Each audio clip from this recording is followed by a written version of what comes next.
another fun week of football. A lot of stuff going on across the league. Definitely looking forward to all the things that continue to be on the way. Now, in regards to our three truths after week 11, it was another great week of football, and started on Thursday night with that Ravens and Bengals game. Had a rough play out in regards to Joe Burrow went down, and we saw how that made the Bengals unravel after that. And with them being the scariest team, that kind of falls apart. But the Ravens continue to roll, and we see on both sides of the ball, they're starting to really figure things out. And looking at how that thing is playing out, looking at how the landscape of the league, we talk about the MVP race and how wide open it is right now, I believe that Ravens went out. Lamar is on the way to his second MVP. We see how he has his team atop the AFC right now, atop the AFC North, which was a real dogfight for a long while to start this season. All the teams were winning games, besides the Bengals who were trying to figure their way. Once they did figure it out, they seemed like they would be a big threat. Many folks thought they would end up taking over that spot from the Ravens, but because Joe Burrow's injury, that now has fallen short. But the Ravens found a way to stay afloat. Even now with Mark Andrews out, the Lamar has more control of the offense that he's going to need to maintain. And seeing what's up next, this is a gauntlet for the Ravens. Actually, they have a few games versus like the Niners and I believe the Dolphins and a few other squads that are some very worthy opponents. I think they got the Chargers this week, though. Chargers this week as well. So they continue to dominate as they have at least somewhat been doing the last month or so. If that continues to roll to the end of the year, yeah, I think Lamar is on his way to his second MVP. You agree with that, or you think somebody else is still in line to get that spot? I think he's definitely in the running. You got Lamar there. It seems like it's kind of not as concrete there, like with Mahomes, but he's always like going to be in the conversation. Sure. Purdy might get himself back in the conversation too, the way he's been playing the last couple of weeks and how he started the season. But yeah, I think Lamar should be like the face of that. Like we've seen when he's been healthy, the Ravens win games. Like that's been the track record. It's just that he's been knocked out the last couple seasons towards the end of the season. But when he's healthy, they win games, and this offense runs through him very much so. So yeah, I think with how dominant they've been, with how well he's played, it hasn't like just looking at the statistics, I'm not like abreast of like what all his stats are looking like right now. So maybe he's like not the leader in any of those major categories. Right now, post up Jalen Hurts as the leading vote getter right now, or the winning the highest odds to get the MVP right now. But yeah, because I mean that's understanding with them being 9-1 at the moment. But yeah, seeing what Lamar's doing and what this Ravens team is doing, folks believe that they're the better team and the best team right now in the NFL. Usually. At least it somewhat goes in the NFL. The top QB on the best team gets the job. So so if Lamar maintains that, he should get it over Jalen, who is putting up another impressive season himself, though. Yeah, but yeah, I was just gonna say like his performances haven't all been like dominant. Like they've won games without him being like quite as dynamic as he has been in years past. But he's still the leader of this team, and they go like as he goes as well too. So. Understandable with them having one of the best records in the league, best record in the AFC. He should be in that running. Yeah, very, very much so. Excited to see how it plays out. Again, I still remember the day that he re-signed with the Ravens, and I was all praised and happy to have him back. I'm glad to see not only that they got him help finally and what they put around him to not elevate this squad, but yeah, just the team in general and how they continue to build themselves up. Folks had their doubts with the Ravens this season, and may still do, but hopefully the end of this run they had in this 5 games will put a lot of the rest, and they can go on to achieve as we all believe that they could. And excited to see what comes with that for Lamar there. So yeah, definitely good stuff there. Excited to see how it plays out. The MVP race is going to be a good one. No one really has fully claimed it just yet. So Lamar is my pick right now. Someone being biased about it, sure, but not seeing anyone else that is the clear front runner. Yeah, it's going to be interesting to see who. Hey, don't forget Dak too. Who fully grabs it. Too, and the season there. So, good stuff there. Now continuing on other good quarterbacks, minus that one you mentioned. Tom Brady was talking with Stephen A. Smith this week, and was talking about how there's a lot of mediocrity going on across the league right now. Talking about the play calling and how I guess in regard to certain quarterbacks and just officiating and how I guess it's guys are playing more so to. They're playing for the whistle more than they're playing for to move the ball for, if that makes sense. Guys are all these rules keep getting adjusted for players rather than them going out and playing to the best of their ability within how the things are already structured. And yeah, it's just things that I saw from him during his talk with Stephen A. I understood where he was coming from with a lot of it, but definitely felt like it was the right message, wrong messenger. Like we've seen in the past that, while to your point earlier, Tom Brady, yes, on one front, was a guy that took pay cuts throughout most of his career to make sure guys across his team were able to get paid so he can maintain being a contender as he was. But in regards to the game itself, he's the guy who's damn near most known for rules adjusting for him. The Tucker rule and all the stuff going on for this guy. All these rules were adjusted to make sure he was coddled. And to talk about how guys need to adjust, and there's a lot of mediocre guys and the lack of talent across the field and all of that. While he was an elite passer, this guy wasn't a guy that moved around the pocket a whole lot. He wasn't a runner that was adjusting to the new era of the game. He could maneuver in the pocket. He moved around the pocket, but it wasn't like he was a mobile guy that was able to move around, even not, I guess, even to Dak Prescott's extent. He was somewhat mobile and does what he does outside the pocket and things. It's been a while since you've been in the Brady hate bag. I know. It's been a minute. So, just seeing how all of that played out, while I understood some of the things he was saying, it very much just seemed like it was the right message but the wrong messenger. Did you see what we had to say this last weekend? And what did you what were your thoughts on any of it? I checked out a little bit of the article that you sent. I mean, I think I would agree from like the quarterback performance standpoint. Like I feel like we've seen like a lesser amount of good quarterback play around the league in recent years. Like there are the elite guys, but like the drop off after the top 10 or so is like pretty stark. It seems. Hasn't it always been that though? I was gonna say it kind of has been, like, because in Brady's era, there were a lot of guys. I mean, you had Brady, you had Manning, you had Big Ben, Rodgers, those guys. But there was a drop off there too. So for me, it kind of reminded me of, and NFL players don't usually do this, but NBA guys a lot of times talk about how like it was a different game in the 90s. Right. Some of these guys, LeBron wouldn't be able to handle some of the physicality. Like, come on, dog. Like, he's 6'8", 250. Right. But it was sounding a little bit old head hater-ish from Brady. And you don't typically get that from NFL guys. A lot of times NFL guys are giving credit to the younger generation. Right.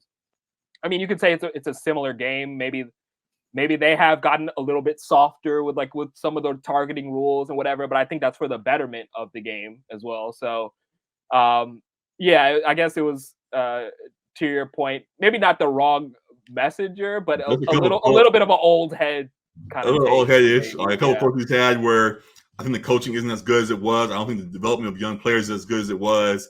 He went on talking about defense and how a lot of bad habits again to the actual performance of the game have been allowed and things of that nature. And you hear coaches complaining about their own player being tackled. When they talk to their player about how to protect themselves, when the players need to protect themselves better, all this kinds of stuff. And yeah, it's like I hear all of that, but there's reasons to it, and the game is evolved, and largely it's because of you and what you did to advance the game. So the guys that push the game forward now look back like, oh, what has this game become? It's like, bro, it's kind of your fault. So interesting to see his takes this week. And if this is a rollout to being in the booth on Fox or whatever that is coming up. He was supposed to be in the booth before, I guess so. But if this is the rollout to it, I guess it gets us off to a good start because the whole sports world is reacting to what he has to say. Going next to Stephen A., who I guess is the perfect platform to get your hate off because he sure will feed off of it and grandly. So I thought Stephen A's show was just for horny tweets at this point. I don't know what it's for at this point. It's just anything. So interesting things there. And we'll continue to discuss that as things go along. But definitely a fun thing that I saw this last week I wanted to address. I have all three truths this week. I wanted to address them all. Yeah. As things caught my attention for sure, watching things as they play out this week, and putting this guy as the face of it, and you hear us stage go along with it. Holding out hope that clear team issues will be fixed is only actually hurting your team is my official statement. And with that, we see across the league that there's teams that have issues that could have been resolved early on in the year had they just acknowledged what it was. We saw the Jets with Zach Wilson. We said the day Aaron Rodgers got hurt, hey, Zach's not the guy, guys. we're trying to let you know, hey, Zach's not him. You guys have a championship caliber defense there that could work. You have championship caliber guys on offense. You have Brees Hall emerging. You have Garrett Wilson emerging. You get another good quarterback in the building. You guys will be just fine. But no, they wanted to debate Zach Wilson. We saw the Chiefs. We saw the Chiefs on opening night with Kadarius Toney with his receiver issues, him dropping passes, and how that played out. And now we see this weekend, we saw what went on with Marquez Valdes-Scantling, who has been better for the most part of the year, but this week had the drops himself. And we talked about the Chiefs from day one. Y'all need another receiver in the building. I know y'all like Kadarius a little bit, and he redeemed himself after his tenure with the Giants and all that kind of stuff. Marquez is now a decent piece for you guys and has emerged as that. Rashid Rice is a rookie that you guys have, and he's a decent piece, but y'all need another sure hand in the building. They brought back Hartman. That wasn't enough. Hartman hasn't done anything, but they need another clear 1A on that receiving core outside of Kelsey, and never went and got it. And now we're seeing the results that continue to play out, and that may continue to be to the detriment to go on all year long there. So definitely tough stuff there. The last thing is we didn't fully say it early on, but folks were like, Quentin Johnson's going to step up and be the perfect third piece on this receiving core, and he never really grabbed that. And while he's a rookie and there's time for him, just in regards to things people had pointed out as the season went along, the Chargers never really addressed that. They wanted to give him time, so he's kind of outlier to this, but more specifically to other situations with the Chiefs and the Jets and other situations across the league where we've been saying, hey, y'all got to fix this before it's too late. Them not acknowledging that and trying to dance around it has now been to their detriment, and may continue to hurt them to the end of the season. We had high hopes for this Chiefs squad. So you agreed that these teams were wrong for not fully addressing the issues that we saw from day one. Yeah, I think the first two examples are the ones that apply most here between the Jets and the Chiefs. I think the Chiefs, like you said, like we saw it week one, the drop issues and not having a sure-handed receiver out there next to Kelsey. Oh, Kelsey wasn't even out there that night, but not having a sure-handed wide receiver out there, we saw that it was going to be an issue. And I think it maybe got played down a bit because we saw them have success last year with Kelsey and Juju, but they don't even have a Juju this year. Right. Like they got a bunch of wide receiver 3 guys at best next to Kelsey. Yeah. And it was a clear issue from the get-go. And it's like, how do you fix drops? Like the guys just got to catch the ball. So it's not like it's a guarantee that it'll be fixed in the big moments. Mm-hmm. Like you kind of just have to believe that it will. So I agree that it is hurting them that they didn't address it earlier. With Zach, it's a little bit tricky because I agree. I think we were in agreement when Rodgers went down. We're like, they can't do this. Like this is exactly what they did last season. But it got tricky when he played a great game against the Chiefs on Monday night.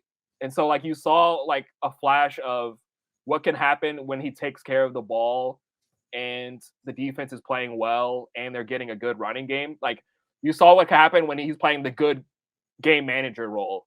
And so I think that kind of threw them off because there was rumors that they were looking at Trevor Siemian around that time. It was looking like he might not even start another game for the Jets if he played bad in that game. I think that one game forced their hand to like, all right, we have to play him another game. He earned the good graces again. So, but I think they already had signed Trevor Siemian prior to that and were ready to start trying other guys out. They were definitely looking at him. Yeah. Yeah, and now they've dropped Zach down to QB3 this week after all of that. So it's admittance of defeat in a way. It's admittance that this guy could not continue to carry this team to where it needs to go. I had picked the Jets, I believe, in this game versus the Bills. You know, the Bills had been up and down. I thought the Jets could catch them again, and they got completely steamrolled by that Bills squad instead. And Zach came back to what we've seen for the most part outside those couple of good performances. And now it's interesting to see what they do to get back afloat with who they have now, QB? Boyle. Boyle. Yeah, whoever it is. So whoever they have back there instead. But to your main truth, I agree with you, especially if you're a team that has championship contention aspirations, because if they're like a middle of the pack team or a potentially tanking team, then you can fall into the boat of like, let's see what we got with these guys. Like maybe we Right. can compete with them. But when you're a contender and you see like blatant like red flags or issues, like Right. they should have immediately went out and got a backup quarterback. Whether he starts immediately or not, you should have got another guy in And for there. both these squads, it was blatant. They can Exactly. dance around if they want to, but the receivers for the Chiefs have been an issue all year long. The QB for the Jets have been an issue all year long. That should have been addressed from day one. Like we're not wasting no time because we want to ring. So yeah. Exactly. And the Jets had a full season of what this could turn out to be from seeing Zach Wilson play last year. So yeah, they should have immediately addressed that. So yeah. So yeah, we'll see how that continues to go going forward. We'll see how teams react and how they learn from these things going forward, and we'll see if the Jets and Chiefs and others can stay afloat going on the rest of the season. So good things there. Fun truths for you guys. Let us know in the comments what you guys think about it all. Definitely want to hear your reactions. We'll definitely be there ourselves to respond to all you have to say. And yeah, definitely fun times ahead for sure there on that front. So